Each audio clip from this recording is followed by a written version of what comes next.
What's up, y'all? It's your girl ShamMob. Y'all already know the vibes. Welcome back to my channel. Welcome back to another video.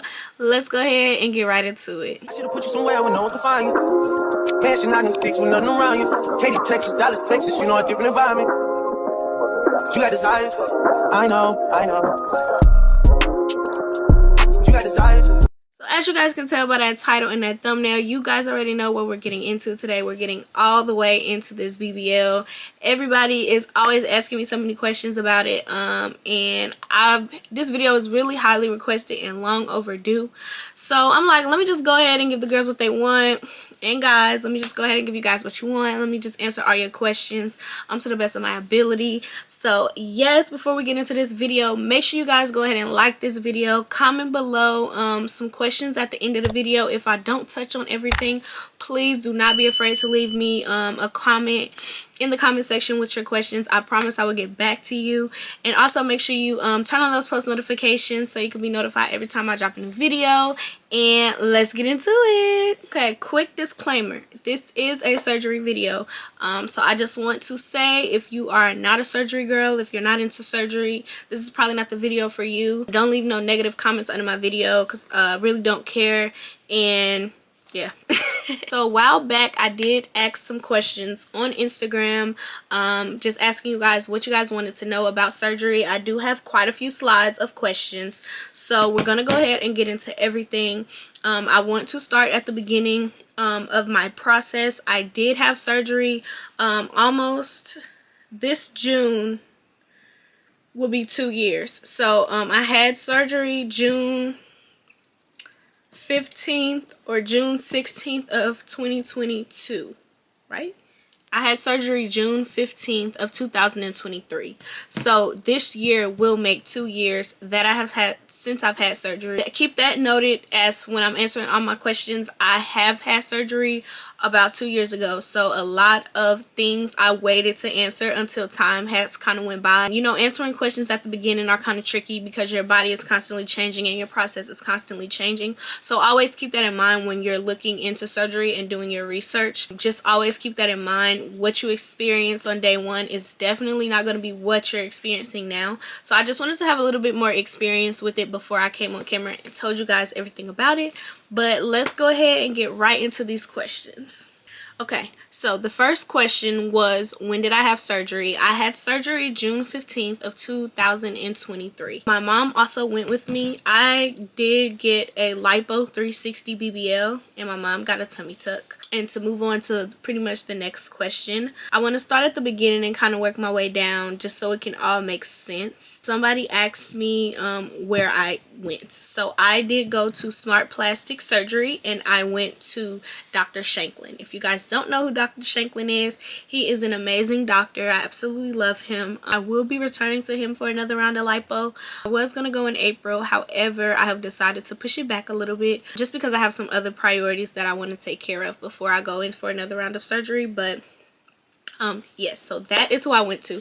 Dr. Shanklin is the bomb. If you are like a slimmer girl or you give like slim thick, he does a really good job. He kills the tummy tucks. So make sure you go on his Instagram. I will type his name down below so you guys can know where to check him out. This video is not sponsored, by the way, but however, me and Shanklin are cool. He does know who I am, so we do have a personal relationship. So you guys can tell him that I sent you. Moving on to the next question, somebody asked me weight qualification. So weight qualification is going to depend on the weight that you are now and what you want your results to look like. One thing that I want to say when you're getting into surgery is please make sure that you're realistic. You know, a lot of people go in, you know, thinking, okay, I'm gonna go in with this and these are my results, like wish pics, quote unquote. I will tell you now, wipe the wish pics out your head, because not saying that it's not possible, but sometimes people require more than one round, especially when you're going in the States for these surgeries. You require more than one round to actually achieve certain results. So, you know, if you have a bigger build and you're going for something that's like a little bit smaller, you know, it may take for you to get on that table 2 times for you to achieve those goals. Plus you have to continue to eat correctly and work out and get your massages and so forth. So a lot of stuff comes into play when we're talking about like the qualifications. It all depends on what your currents are and what you're looking to be. The next question, someone said a price breakdown: travel, surgery, massages, hotel, whatever. Okay, so for what I can remember, I'm gonna try to tell you guys everything that I can remember. Stuff I may not fully remember, but I'm gonna try to remember everything. So we're gonna start at the price of surgery. So surgery for me was $37.50. So my lipo 360 BBL was $37.50. I will put these prices on the screen so you guys can see everything. Travel depends. I can't remember 100% what I paid for my flights. If I'm not mistaken, we probably paid like no more than $300 there and back. So total, we probably paid $300 for our flights. The other part of travel was our hotel. So we paid about $1,200 for our hotel. We did stay in a hotel. I am so sorry that I can't remember the exact name, but I'm gonna look it up and then I'll link the name of the hotel in the comments section. But our hotel was pretty close to Smart Plastic Surgery, and I think that we paid about $1,200 in total for our hotel. Our hotel did come with 2 full beds. It came with a full kitchen and, you know, a full bathroom, of course. One thing I will say about that is that we did also stay for like 7 days. You know, this next time that I go, I'm probably not going to stay for 7 days. I'm probably going to stay for like 4 or 5 days, just because I felt like once I got to like day 3, I was like, okay, like I'm ready to go home. Did have a nurse while we were there, and I did go back into my email and pull up my nurse amount. So for our nurse, we had 4 days of our nurse and we paid a total of $1,070, and this was per person. So the first day we did have 8 hours of care, which included the pickup for your prescription, the drop off, everything like that. The next day was the same thing as the first day, except that we got 1 massage and we got cleaned up this second day. The third day was 2 massages and light cleaning, little food. So they would just do our massages, clean us up, make us something in the kitchen, you know, small stuff like that. And day 4 was 1 massage. So this was the day before we left. Mind you, we did, while we were there, we did pay, well, I paid for extra massages just because I felt like I needed to be squeezed out a little bit more. Let me just get into what I mean by that. So they recommend that you have your first massage the next day after you have surgery. I got a free massage that came with my package. So I got a massage from my surgery center, but that massage was not a thorough massage. That massage was just more of like getting out your faja, filling your body out, kind of clearing you a little, but not too much. So I did go ahead and with my nurse, her name was Ebony, I did pay for extra massages with her just because I felt like I still was kind of full of fluid. If you've been to surgery, you know how that feels. If you haven't, the best way that I can explain it, you just feel really full. And you're gonna know, you're gonna be able to push on areas and it just feels like, oh, I need to get that drained. You need to make sure you are getting your massages. I cannot stress this enough. If you don't take anything else from this video, please make sure you are getting your massages. The lack of massages can lead to so many complications, one being fibrosis, and fibrosis can be really hard to reverse, guys. So if you're looking into surgery, please make sure that you are inputting the amount that it's going to cost for the massages. And I don't just mean while you're in Miami or while you're wherever you're getting your massages, but once you return home, massages are going to be very vital to your recovery process. Next question, someone said, what's some tips you would give someone looking into getting a BBL? I would definitely say doing your research is going to be very important. Don't just hop on the table because someone else is doing it. Like, you got to really want it for yourself. I got my surgery in 2023 and I have been looking since 2020 to get a BBL. I was just in a relationship and the guy that I was in a relationship with didn't want me to have a BBL. And so I didn't get one. And when I got single, you know, I'm like, I'm going to do what I want to do for me. And I absolutely love it. That's one of the first tips that I would give to someone, is just make sure that you're doing it for you. And that's really it. That's the only reason why you should be doing it, is because you want it. Another tip that I would give is to be prepared for the backlash that is going to come from it. I've had a lot of people talk shit like, oh, you know, why'd you get a BBL, or just anything like that. Always BBL slander. You kind of got to have thick skin, because people are always going to have the most to say. I don't really care what people think, so you know, it works for me. But I will just definitely say that is to be prepared to have thick skin, because people are going to talk shit. And you know, sometimes it's going to be the people in your family, sometimes it's going to be the people closest to you. You know, the people who want to do things and they can't do them kind of are the ones who hate the most. Another tip that I would give for someone looking into getting a BBL, I would definitely say find a surgeon that works for you. You know, not like my surgeon may not be good for you. My surgeon may not be good for your sister. Like, everybody has their own body type and everybody has their own sort of goals. So you should do research and find a surgeon that works well with you. Look at surgeons who do surgeries with the same, you know, close to the same BMI as you, or make sure you're looking at the results and the before and the afters of certain things. Like, don't just go to somebody because you see everybody else going to them, because that might not be a good doctor for you. Okay, moving right along. Someone asked me, were you scared?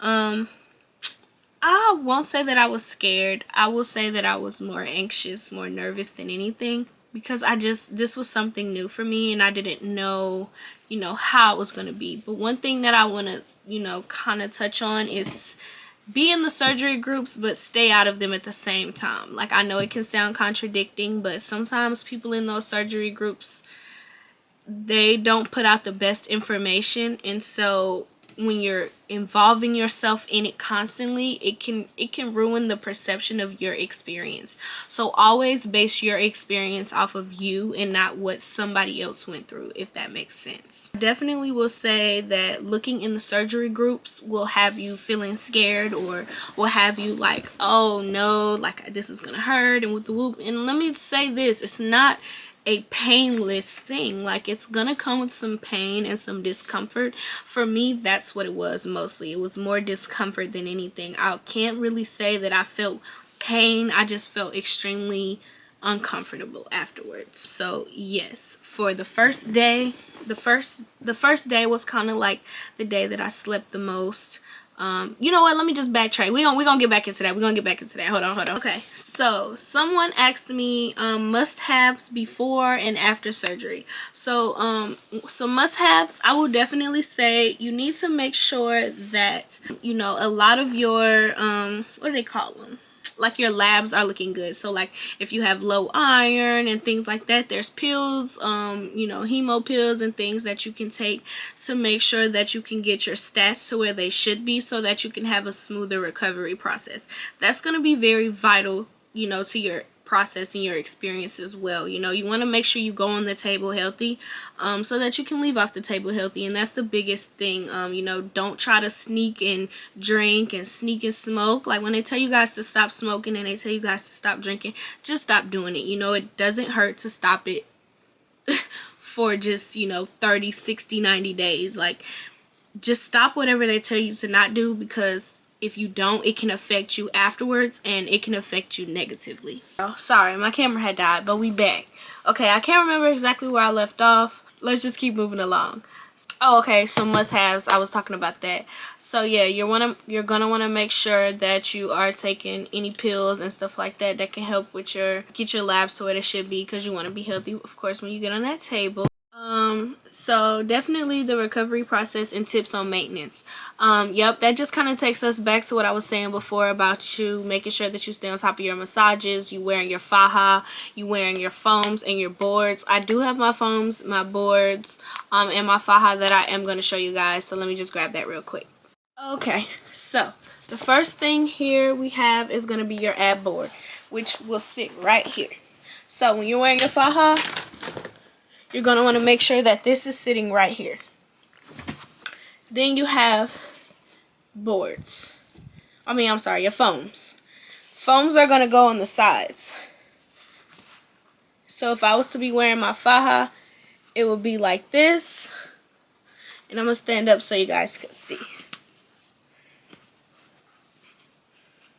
Of course, all this stuff is going to be tucked inside of your faja. So you would look like this. Under, you could go under if you want to. Or you can go on top, whatever works. But this is what you'll look like in your faja for like the first 6 months or so. They say 6 to 8 weeks. I say 6 months. The longer you stay in it, the better the result. I also purchased this from my massage therapist in Charlotte. This is called a swell spot. This you can put on any little parts of your body that you feel like just keeps retaining fluid and is not like flattening as well. They have like the insulated pieces. For me, it was my back. So I would have something on every part, and then I would put this in the back. The faja that I most recommend, just because it's based off what I use, is going to be Tributo. I say Tributo just because it is all custom. It does not come small, medium, or large. They do have some fajas that come customly made, but mostly you send in your measurements and they make your faja based off your body and your measurements. So this is the first Tributo that I bought. I do have 2 Tributos, but I mean, I'm just going to show you guys one. And I am, like I said, almost 2 years and I still wear my faja. So fajas are very important. It looks really small, y'all, but I promise you it fits, but it also snatches you up and gets you right and tight like a glove. Like whenever you hear anybody say like they're going to be ripe like a mummy after surgery, this is what they mean. They're going to be in their faja. They're going to be in their foams. They're going to be in their boards, because you're going to want to wear this pretty much like about 6 months after your surgery. And even after that, you're going to still want to make sure you're wearing your faja. And then from with your massages, you're going to want to transition. Ugh, I can't talk. You're going to want to transition into body contouring. So that may look like wood therapy, cavitation, different things like that. All those things help maximize your results. So definitely, like I said, make sure that you have the money, because it is expensive, but it's an investment. Like investing in your body, something that if you want to do it, you just have to make sure you have the money to do it. Your experience is what you make it. You go in there healthy, you have a healthy surgery. You know, you go in there confident and strong, you come out even more confident and even more strong. So it's all about what you make it. I did have cellulitis, which is an infection. I did have to be hospitalized. I was hospitalized for almost a week, you know, and I started to feel ill when I was in Miami. Probably like on my 2nd day of being in Miami, I started to feel ill. I got feverish, just had like the chills. I just knew something wasn't right. The sides on my legs were very tender, like to touch. They were hot to touch as well. And so that was how I thought that something was wrong. You know, I asked my nurse. She said, you know, it's probably just you feeling uncomfortable because of the surgery. But I could just kind of tell that something just wasn't right. When I got back to North Carolina, I did go ahead and visit the hospital. And when I got to the hospital, my heart rate was extremely high. And that was when the doctors were like, "We're glad you came in because you were almost septic." It's really scary because you can do everything right, you know, like I did, and still end up with, you know, an infection. And unfortunately, those are just you know, the risks that you take when you get on the table. I still don't know how I got it. It literally it shocked me. But I am gonna drop some pictures just because I want the awareness to be there. You know, if you feel like something's off, or you feel like you're sick, or just something doesn't seem right, go get checked. Like, don't wait. You know, I got on a plane and came all the way home, and even from there I waited like 2 or 3 days before I actually visited the hospital. And you know, if I had went earlier, it probably could have just been you got some antibiotics and went home that night. But I had to be hospitalized because I had to be on antibiotics through my IV. So unfortunately, I did have to spend about a week after surgery in hospital due to a cellulitis infection. I'm sure you guys wonder, like, you know, after that happened, how do I still trust my doctor enough to refer people to him? And again, like I said, these are the risks that you guys take, you know, when you decide to get surgery. And so that's why when you're doing your research, always just make sure that, you know, you're aware and you're comfortable with the things that could potentially happen, because things like that do happen, and sometimes it's nothing that the doctor did or didn't do, or something that you did or didn't do. It could just happen just because, you know, science is science, and I can't really explain it, but you know, like I said, as long as you go in as healthy as you can be, you're going to come out as healthy as possible, you know. So just make sure that you're taking those extra steps, those extra precautions before you go to surgery, so that you can try to eliminate those extra risks. Someone said we need to know what inspired the new ass. So for me, it wasn't all about ass. It was about body in general. You know, I feel like a lot of people in my family were a lot on the thicker side.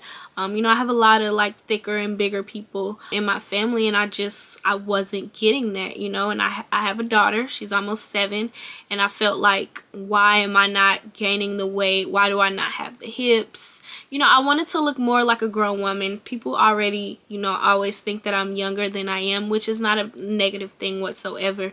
But I already look babyish, and so for me, I wanted to look more of like a woman. I wanted those curves, I wanted the hips, I just wanted the body to be given, and that was just my main reason for really wanting to get surgery, was so that I could feel more happy in my own skin. That is why I stress so much to people considering surgery, to just make sure that you're doing it for you, because once you go there, you really can't go back, and it can be very tedious when things don't work out the way that you want them to, and now you find yourself having to fix something else. So just, again, look up doctors, constant doctors, you know, people who are constantly still practicing, and still posting, because you have some doctors that people go to that don't post anything. So how do you really know, you know, what their work looks like, or how they are? Make sure that you are in these surgery groups with girls that go to them, and just to read over people's comments, ask questions. Like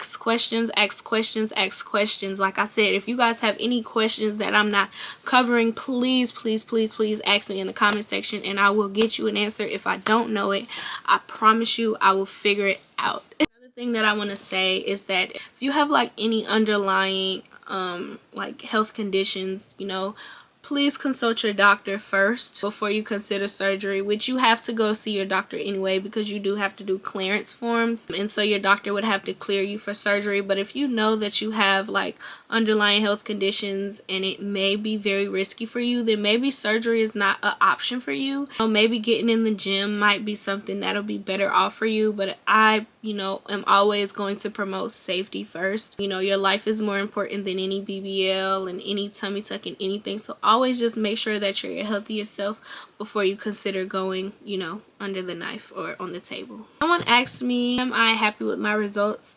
I will say I am happy with my results. I do believe that my results could be maximized a little bit more if I had taken my aftercare just a little bit more serious. You know, I got the small stomach and the booty, and I was just eating all type of cheese fries and chicken, and, you know, not really dieting and things like that. But all that comes apart. You know, they just take the fat from one place and put it in another. That doesn't mean that it can't grow back. So you want to make sure that you're watching what you're eating. Your diet is going to be very important. You're going to want to make sure you're getting in the gym. You know, I'm now getting more into the gym so that I can help to revert my body just a little bit. But those are all going to be still important when you have surgery. It doesn't automatically take away, you know, your reasoning for needing to go to the gym and to eat well. You're still going to want to follow those same practices after surgery.